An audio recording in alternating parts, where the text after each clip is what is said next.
በጎንደር ወገራ አጅሬ ጃኖራ ሁለተኛ ቀኑን ያስቆጠረው ውጊያ እንደቀጠለ ነው። በቋራ ጠረፋማው ቀጠና ሎጂስቲክ የጫነ ወታደራዊ መኪና ላይ ስኬታማ ጥቃት ተፈጽሟል። በወሎ ቤት አማራ 30 ያገዛዙ ወታደሮች ከምሽጋቸው ጠፍተዋል። ክፍለ ጦሩ ከባድ ድንጋጤ ውስጥ ገብቷል። መቄት ላይም አፍላ ውጊያ ተቀስቅሷል። ዝርዝር የአውደ ውጊያ መረጃዎቹ ቀጥታ ከግንባር ይቀርባሉ።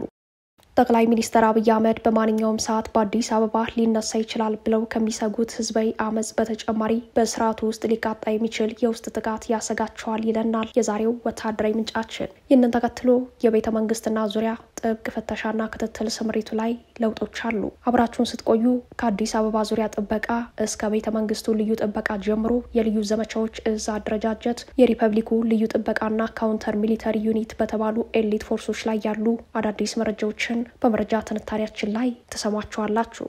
ዘ ኢኮኖሚስትን ጨምሮ ሌሎች ዓለም አቀፍ ሚዲያዎች ለአፍሪካ ቀንድ ጦርነት መንስኤ ይሆናል ያሉትን የኤርትራና የብልጽግና ወታደራዊ ፍጥጫ በስጋት በሚተነትኑበት በዚህ ወቅት የአስመራው መንግስት አዲስ የግምገማ ምላሹን ሰጥቷል።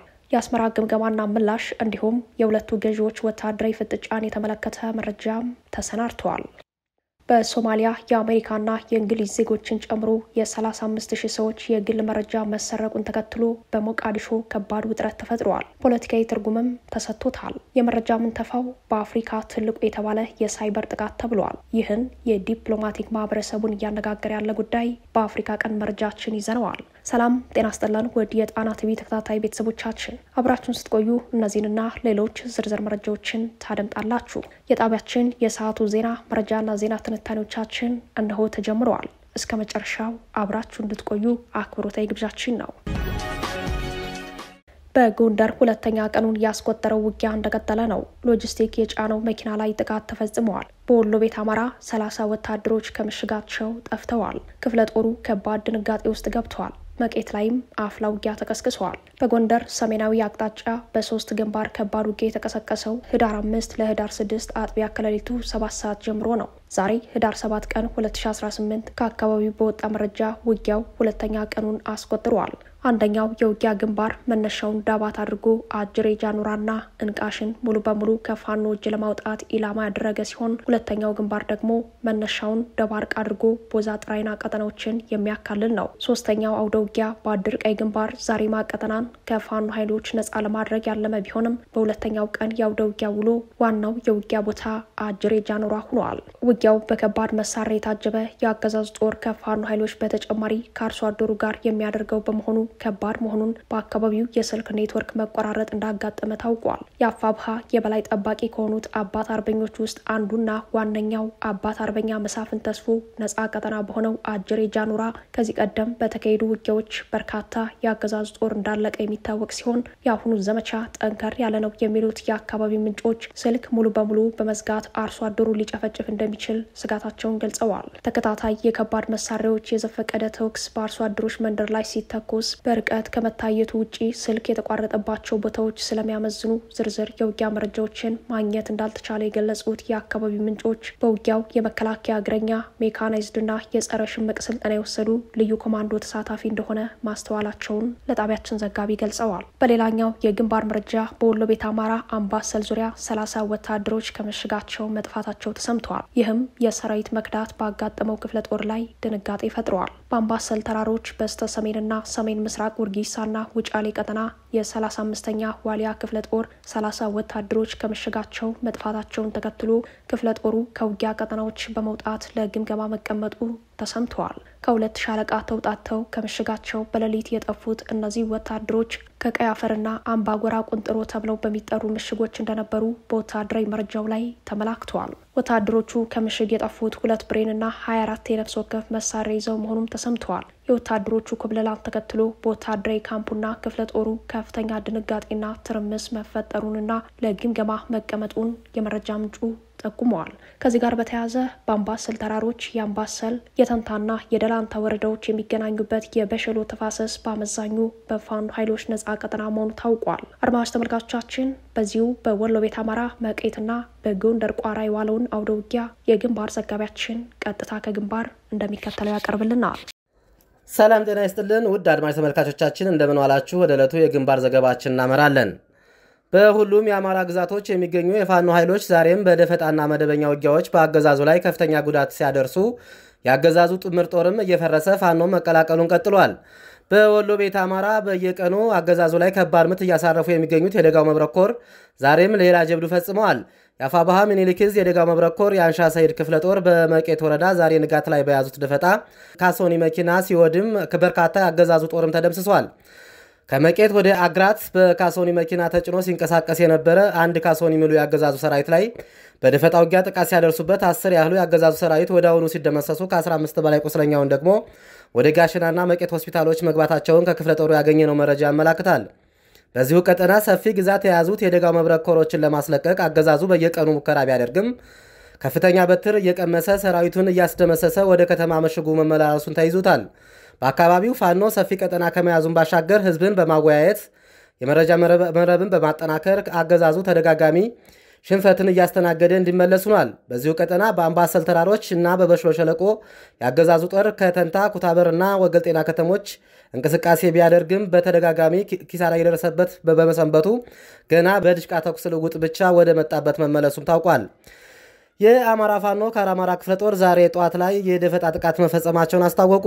በጎንደር ቋራ ሱዳን ኮሪደር የሚንቀሳቀሱት የካራማራ ክፍለ ጦር ፋኖዎች በአገዛዙ ላይ በተደጋጋሚ ጥቃት የሚፈጽሙ ሲሆን የአገዛዙን ወሳኝ ቦታ በመቆጣጠርም ለፋኖ የመሸጋገሪያና የመገናኛ ኮሪደር መሆናቸውም ይታወቃል። የካራማራ ክፍለ ጦር አናብስቶች በዛሬው ዕለትም ሌት ላይ በመረጃ በመደገፍ ደፈጣ በመያዝ ከሽንፋ ከተማና ደለጎ ከተማ ተነስቶ ስንቅና ትጥቅ ለመቀባበል በጀባ ሲንቀሳቀስ የነበረ በአገዛዙ ጦር ላይ ድንገተኛ ጥቃት በመሰንዘር ከፍተኛ ጉዳት አድርሶበታል። አንድ ክፍለ ጦሩ መረጃ በሁለት ተሽከርካሪ ሲጓዝ የነበረን የአገዛዙ ሰራዊት ላይ ከፍተኛ ጥቃት በመፈጸም ከ8 በላይ የአገዛዙ ሰራዊት ሲደመሰሱ ቁጥራቸው በውል ያልታወቁ የሰራዊት አባላቶች ደግሞ ቁስለኛ ሆነው መመለሳቸውም ታውቋል። ይህ በእንዲህ እንዳለ በተለያዩ የጎንደር ቀጠናዎች ከውጊያዎች ጎን በጎን የስቦ ማስከዳቱ ስራ ተጠናክሮ የቀጠለ ሲሆን በዛሬው ዕለትም በርካታ የአገዛዙ ጥምር ጦር እየከዳ ፋኖን ተቀላቅለዋል። 10 አለቃ ማሩ እና በሪሁንና እንደዚሁም ወታደር አቢት ይደጉ የተባሉ የአገዛዙ ወታደሮችም ከ74ኛና 57ኛ ክፍለ ጦር በመክዳት አፋባሃ ሰሜን አማራ በላይ ዘለቀ ዕዝን ከነጥቁት ክላሻቸው ዛሬ መቀላቀላቸውም ታውቋል። ለጥንቅሩ ተስፋዬ ልሳኑ ነኝ ከትግሉ ሜዳ። በዋናው ቤተ መንግስትና በታችኛው ቤተ መንግስት ከወትሮ የተለየ ጥበቃና ፍተሻ በመደረግ ላይ መሆኑ ተሰምተዋል። በተለይም የጠቅላይ ሚኒስተር ጽህፈት ቤት የሚገኝበትን የ4 ኪሎ ቤተ መንግስት ጨምሮ የዙሪያ ጥበቃና የሰራተኞች አካላዊና የቢሮ ፍተሻ በልዩ ሁኔታ ተጠናክሯል ያሉት የመረጃው ምንጮች ለፍተሻው አነፍናፊ ውሾችን ጭምር እንደሚጠቀሙ ይህም ከወትሮ የተለየ የደህንነት ስጋት እንዳለ አመላካሽ ነው ይላሉ የመረጃው ምንጮች። ጠቅላይ ሚኒስተር አብይ አህመድ በማንኛውም ሰዓት በአዲስ አበባ ሊነሳ ይችላል ብለው ከሚሰጉት ህዝባዊ አመጽ በተጨማሪ በስርዓቱ ውስጥ ሊቃጣ የሚችል የውስጥ ስጋት እንዳለባቸው ያሳያል የተባለው ይህ የቤተ መንግስትና ዙሪያ ጥብቅ ፍተሻና ክትትል ስምሪቱ ታማኝ በተባለው የልዩ ዘመቻዎች መምሪያ እንዲመራ በመደረግ ላይ እንደሆነ ወታደራዊ መረጃዎች ያሳያሉ። እንደ ጣቢያችን ወታደራዊ የመረጃ ምንጭ ማዘዣ ማዕከሉን በአዲስ አበባ ኮየፈጭ ያደረገው አዲሱ የልዩ ዘመቻዎች እዝ ጠቅላይ መምሪያ በሌተናል ጀነራል ሹማብደታ የሚመራ ሲሆን ጠቅላይ መምሪያው ለጠቅላይ ሚኒስተሩ ተጠሪነት ያላቸው አሃዶችን ጨምሮ ልዩ ተልዕኮ የሚከውኑ ኃይሎች ዘመቻዎች የሚታቀዱበትና ስምሪት የሚሰጥበት ነው። ከሰሞኑ በአዲስ አበባ ዙሪያ ልዩ ጥበቃና የቤተ መንግስቱ ልዩ ጥበቃን ይሄው መምሪያ በስሩ አድርጎ እየመራው እንደሆነ ጠቁመዋል። የሪፐብሊካን ጋርድ ተጠሪነቱ ለጠቅላይ ሚኒስተሩ ቢሆንም የሚታቀዱ ዘመቻዎችን የሚወስደው ግን ከዚሁ ጠቅላይ መምሪያ እንደሆነ የገለጹት ወታደራዊ የመረጃ ምንጫችን ከወትሮው በተለየ የቤተ መንግስቱ ሰራተኞች ክትትልን ጨምሮ መደበኛ ተግባራትን በስሩ ማስገባቱን ገልጸዋል። የጀነራሎችን ጨምሮ የተመረጡ ሲቪል ባለስልጣናት ልዩ አጃቢዎች በአመዛኙ እንዲቀየሩ ተደርጎ መምሪያው የራሱን የሰው ኃይል መመደቡን የጠቆሙት ምንጮች ይህም ከውስጥ የሚቃጣ አደጋን ቀድሞ የመከላከል ጥረት አካል ተደርጎ ይታያል ብለዋል። የሪፐብሊኩ ጥበቃ ኃይል በሚል የሚጠራው የሪፐብሊካን ጋርድ ዋና አዛዥ የነበሩት ብርጋዴር ጀነራል ተስፋዬ ረጋሳ በጠቅላይ ሚኒስተሩ ትዕዛዝ ተነስተው በምትካቸው ብርጋዴር ጀነራል አካሉ ካሳ መመደባቸውን ያስታወሱት የመረጃው ምንጮች የአመራር ለውጡም ሆነ የቤተ መንግስት ዙሪያ ጥበቃና የሰራተኞች ፍተሻ ክትትል ማጥበቅ ከውስጥ ሊቃጣ ይችላል ከተባለው ጥቃት ጋር የሚያያዝ እንደሆነ ማናቸውም ውሳኔዎች አደጋን ቀድሞ የማምከን ጥረቶች መሆናቸውን ነው የጠቆሙት። በተመሳሳይ በዚሁ የቅድመ መከላከል አሰራር መሰረት ካውንተር ሚሊተሪ ዩኒት የተሰኘው የጸረ መፈንቅለ መንግስት ተልዕኮ ያለው መች ኃይል ጨምሮ ሪፐብሊካን ጋርድ ስፔሻል ፎርስ እና የሪፐብሊክ ወታደራዊ ኃይል ወይንም ሚሊተሪ ፖሊስ የሚባሉ ዩኒቶች በዚሁ የልዩ ዘመቻዎች እዝ ጠቅላይ መምሪያ ስር እንደተጠረነፉ ታውቋል። በአዲስ አበባና በዙሪያው የታዋቂ ሰዎች እገታና አፈና ጨምሮ ለስርዓቱ ያሰጋሉ የተባሉ አካላትን እያደነ የሚለቅመው ይህ ኃይል በጠቅላይ ሚኒስተሩ ዙሪያ ሊያጋጥሙ የሚችሉ አደጋዎችን በሙሉ የመመከት ተልዕኮ ይዞ እንደሚሰራ በወታደራዊ መረጃው ላይ ተመላክቷል። ራሳቸውን ወደ ወታደራዊ አገዛዝ በመቀየር ሂደት ላይ ያሉት አብይ አህመድ የ2018 የመከላከያ በጀት በጥፍ እንዲያድግ ያደረጉትም ለዚህ መሰል ወታደራዊ ስርዓታቸው እንደሆነ በመረጃው ላይ ተመላክቷል። የ2018 በጀት ዓመት አጠቃላይ የሀገሪቱ በጀት 1.93 ትሪሊዮን ብር ሲሆን ከዚህም ውስጥ 22 ከመቶ የሚሆነው የመከላከያ በጀት እንደሆነ የፌዴራል ፖሊስ፣ የብሔራዊ መረጃና ሌሎች የጸጥታ ደህንነት ተቋም ዓመታዊ በጀት ግምት ውስጥ ሲገባ ብልጽግና አጠቃላይ የሀገሪቱን ሀብት ለጦርነት ፖሊሲና ለአፈና ዓላማዎቹ ማስፈጸሚያው እየዋለው እንደሆነ ያሳያል ተብሏል። አብይ ከግል ጄኔራሎቻቸው አሊያም በስርዓት ውስጥ ያሉ ሲቪል አመራሮች ከወታደራዊ መኮንኖች ጋር በመቀናጀት የውስጥ ጥቃት ሊፈጽሙብኝ ይችላል የሚል የስጋት ግምገማቸው እያደገ ለመምጣቱ የልዩ ዘመቻዎች እዝ አደረጃጀት የሪፐብሊኩ ልዩ ጥበቃና ካውንተር ሚሊተሪ ዩኒት በተባሉ ኤሊት ፎርሶች ላይ የሰሩት ሪፎርምና ጥብቅ ስምሪቶቻቸው ማሳያ ሆነው ይቀርባሉ። አድማጭ ተመልካቾቻችን ምርጫችሁን ጣና ቲቪን ስለምታደርጉ እናመሰግናለን። የብልጽግና የጦርነት አዋጅ ለጊዜው ዝም ብሏል። አጀንዳው ከጦርነት ወደ ተጎጂነት ትርክት ተቀይሯል። ይህንን ያለው የአስመራው መንግስት ነው። በማስታወቂያ ሚኒስተሩ የማነ ገብረ መስቀል በኩል ይፋ የሆነው ይህ የአስመራ መንግስት ምላሽ ከወትሮ የተለየ ይዘት አለው። ምላሹ የገዢው ብልጽግና ፓርቲ ድንበር ተሻጋሪ የጦርነት አጀንዳ ከቅርብ ጊዜ ወዲህ ወደ ተጎጂነት ትርክት መቀየሩን ይገልጻል።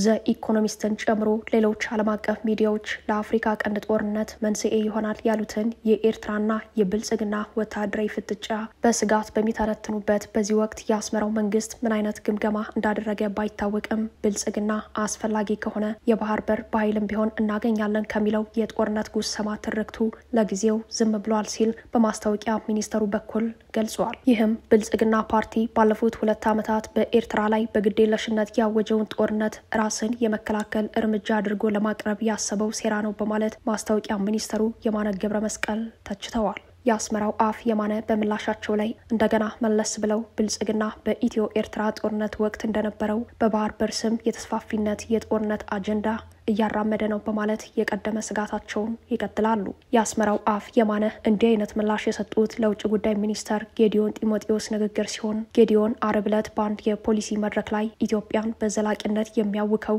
የኢሳያስ ዶክትሪን በማለት የጠቀሱት ነገር ምንም ምክንያታዊነት የሌለው ነው በማለት ነው ያጣጣሉት። የማነ ይልቁንም በኢትዮጵያ ውስጥ የሚካሄዱ ግጭቶችና የቀጠሉ ጦርነቶች ምንጫቸው ከተሳሳተ መንግስታዊ አመራር የመጣ እንደሆነ በመግለጽ የብልጽግና የጦርነት ፖሊሲ ሰለባ የመሆናቸውን ስጋት አያይዘው ጠቅሰዋል። የውጭ ጉዳይ ሚኒስተሩ ጌዲዮን በፕሬዝዳንት ኢሳያስ አፈወርቂና መንግስታቸው ላይ የሰነዘሩትን ክስ ተከታትለው ጠንካራ ይዘት ያለው ምላሽ የሰጡት የማነ ገብረ መስቀል በብልጽግና የታወጀው የጦርነት ፕሮፓጋንዳ አንድ ጊዜ ከፍ ሌላ ጊዜ ዝቅ እያለ የጦረኛው ብልጽግና ቋሚ መገለጫ ሆኖ ቀጥሏል ሲሉ ከሰዋል።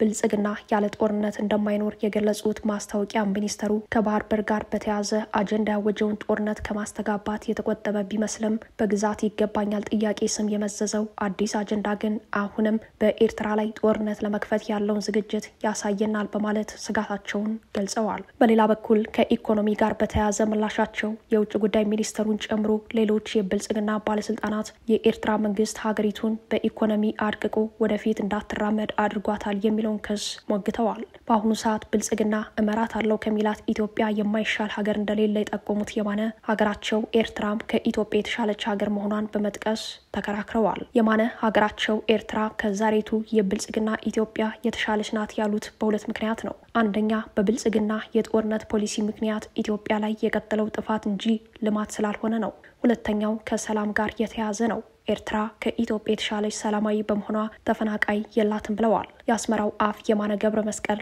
ለመከራከሪያ በንጽጽር ያስቀመጡት መረጃ እንዲህ ይላል።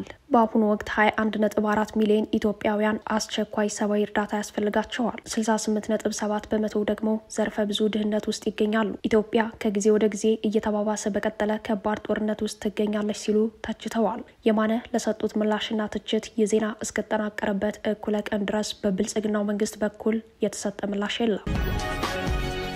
በሶማሊያ የአሜሪካና የእንግሊዝ ዜጎችን ጨምሮ የ35,000 ሰዎች የግል መረጃ መሰረቁን ተከትሎ በሞቃዲሾ ከባድ ውጥረት ተፈጥሯል። ፖለቲካዊ ትርጉምም ተሰጥቶታል። የመረጃ ምንተፋው በአፍሪካ ትልቁ የተባለ የሳይበር ጥቃት አካል ነው። ሶማሊያ እንደ አዲስ ባስተዋወቀችው የኢቪዛ ስርዓት ላይ የተቃጣው ጥቃት በቀዳሚነት የአሜሪካና እንግሊዝ ዜጎችን ጨምሮ የ35,000 ሰዎች የግል መረጃ አደባባይ ላይ ያሰጣ መሆኑ አነጋጋሪም አስፈሪም ክስተት ሆኖ ታይቷል። በተለይም የዲፕሎማቲክ ማህበረሰቡ በክስተቱ ከፍተኛ ድንጋጤ ውስጥ መግባቱ ታውቋል። በጉዳዩ ላይ የአሜሪካ ኤምባሲ ባስተላለፈው መልእክት ሞቃዲሾን አስጠንቅቋል። 35,000 የቪዛ መልካቾች መረጃ ተሰርቆ በማህበራዊ ሚዲያ እየተዘዋወረ መሆኑን ተከትሎ ሞቃዲሾን ወደ አደገኛ የፖለቲካ ትኩሳት ከቷታል። በጉዳዩ ላይ በሶማሊያ የአሜሪካ ኤምባሲ በሰጠው ምላሽ ማንነታቸው ያልታወቀ የመረጃ ጠላፊዎች በሶማሊያ መንግስት ኢቪዛ ፕላትፎርምን ሰብረው በመግባት የአሜሪካ ዜጎችን መረጃ ሰርቀዋል። ይህ ደግሞ አደገኛ ወንጀል ነው ሲል ከሷል። መረጃ ከተሰረቁት 35,000 ሰዎች መካከል 2298 የሚሆኑት የአሜሪካ ዜጎች ናቸው። 3027 የሚሆኑት ደግሞ የእንግሊዝ ዜግነት አላቸው። የእንግሊዝ መንግስት ዜጎቹ ለሶማሊያ ኢቪዛ ከማመልከታቸው በፊት ውሳኔያቸውን ደግመው እንዲያጤኑ ማስጠንቀቂያ ወጥቷል። የሶማሊያ መንግስት በበኩሉ የመረጃ ምንተፋውን ተከትሎ ምርመራ በመጀመሩ በሀገሪቱ ያሉ የኢንፎርሜሽን ቴክኖሎጂ ሰራተኞች ተጨንቀዋል። ብዙዎች ከሀገር ለመውጣት ጥረት እያደረጉ መሆናቸው ተሰምቷል። በዋናነት የውጭ ሀገራት ባለሙያዎች ሞቃዲሾን ለቀው መሰደዳቸውን የሚጠቁም መረጃ ወጥቷል። ይህ ዜና እስከተጠናቀረበት ዕለት ድረስ በ24 ሰዓታት ውስጥ በትንሹ 60 ባለሙያዎች ከሶማሊያ ሞቃዲሾ መውጣታቸው ነው የተሰማው። በመጨረሻም በአስከፊ ደም አፋሳሽ ጦርነት የኖረችው ዲሞክራቲክ ኮንጎ በዜጎቿ ዘንድ የሰላም አየር የማግኘትን ተስፋ ሰንቃለች። ማዕከላዊ መንግስቱና M23 አማጽያን በኳታር የሰላም ማዕቀፍ ላይ መፈራረማቸው ተሰምቷል። ይህም ለዲሞክራቲክ ኮንጎ ዜጎች ተስፋ ሆኗል። ለቀጠናው የቀውሱ ተዋናይ ግን ስምምነቱ በጎሪጥ የሚታይ መስሏል። በሩዋንዳ የሚደገፉት የM23 አማጽያንና የኮንጎ ዲሞክራቲክ ሪፐብሊክ መንግስት በምስራቃዊ የሀገሪቱ ክፍል ሰላም ለማስፈን የሚያስችል ማዕቀፍ ኳታር ላይ ተፈራርመዋል። ስነ ስርዓቱ የተካሄደው ትንሿ ኳታር ከአሜሪካና ከአፍሪካ ህብረት ጋር በመተባበር ባዘጋጀችው መድረክ ነው። በፈረንጆቹ 2025 መግቢያ ላይ M23 የምስራቃዊውን ክልል ዋና ዋና ከተሞች ጎማና ቡካጺን መቆጣጠሩ ይታወሳል። በተለይም የጎማ ከተማ መያዝ የኪንሻሳውን መንግስት ከፍተኛ ድንጋጤ ላይ የጣለው ሲሆን አመቱን ሙሉ ከሩዋንዳ መንግስት ጋር ከፍ ያለ መካሰስና የጎንዮሽ ንግግሮች ቀጥለው ነበር። 47ኛው የአሜሪካ ተመራጭ ፕሬዝዳንት ዶናልድ ትራምፕ ለሁለተኛ ዙር ወደ ስልጣን ከመጡ በኋላ በሰላም ጉዳይ በትኩረት ከሰሩባቸው ጉዳዮች አንዱ በዲሞክራቲክ ኮንጎና በሩዋንዳ መሪዎች መካከል የዘለቀውን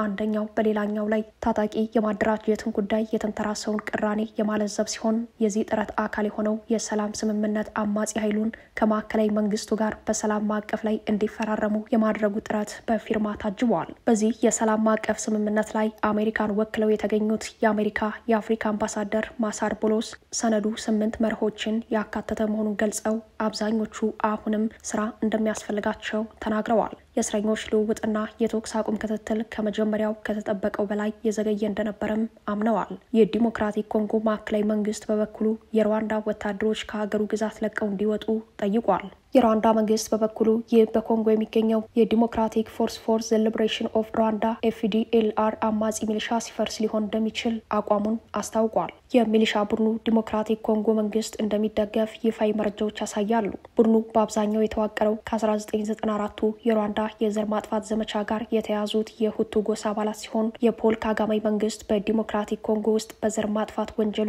ተሳታፊ የነበሩ ወንጀለኞች አሁንም በወታደራዊ ስልጣንና ታጣቂ ኃይል በመምራት ላይ ይገኛሉ በሚል ይወነጅናል። አሶሺየትድ ፕሬስ እንደዘገበው የሰላም ማዕቀፍ ስምምነት ላይ አሜሪካን ወክለው የተገኙት የአሜሪካ የአፍሪካ አምባሳደር ማሳር ቦሎስ አዲስ ማዕቀፍ የሰብአዊ ተደራሽነትን፣ የተፈናቀሉ ሰዎችን መመለስና የፍትህ አካላትን ጥበቃም ይመለከታል ብለዋል። ይህም በሐምሌ ወር በዱሃ በሁለቱ ወገኖች የተፈረሙትን መርሆች እንዲሁም ባለፈው ወር በተመሳሳይ ከተማ የተኩስ አቁም ስምምነትን በመከታተል ላይ በተደረገ ስምምነት ላይ የተመሰረተ እንደሆነ ገልጸዋል። ከዚህ በፊት በሰኔ ወር በሩዋንዳና በዲሞክራቲክ ኮንጎ መካከል በዋሽንግተን በተደረገው ድርድር የአሜሪካ ፕሬዝዳንት ዶናልድ ትራምፕ ድንቅ ድል ብለው የጠሩትን የሰላም ስምምነት እንዲፈርሙ አድርገዋል። ነገር ግን ስምምነቱ በተፋላሚ ወገኖች ወዲያውኑ ተጥሷል።